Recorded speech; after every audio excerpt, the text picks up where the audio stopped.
নমস্কার সবাইকে, আজকে তোমাদের জন্য নিয়ে চলে এসেছি পনির ভাপার রেসিপি। দেখতে থাকো। প্রথমে টিফিন বক্সে নিয়ে নিয়েছি সর্ষে বাটা, পোস্ত বাটা, কাজু বাটা, লঙ্কা বাটা, টক দই, লবণ, হলুদ, চিনি, কাঁচা সর্ষের তেল দিয়ে ভালো করে মিশিয়ে নেব। এর উপরে একে একে পনিরগুলো দিয়ে দেব। আবারও পনিরগুলোকে মিশিয়ে নেব।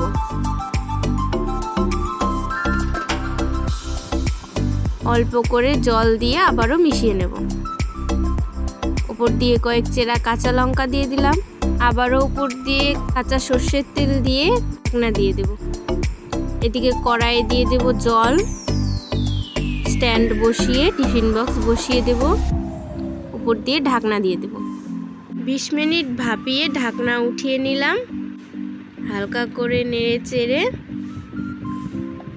উপর দিয়ে কাঁচা সর্ষের তেল দিয়ে দিলেই রেডি আজকের পনির ভাপা রেসিপি। আজকের রেসিপি তোমাদের কেমন লাগলো জানিয়ে দিও। ভালো লাগলে লাইক করে দিও। দেখা হচ্ছে পরবর্তী রেসিপিতে।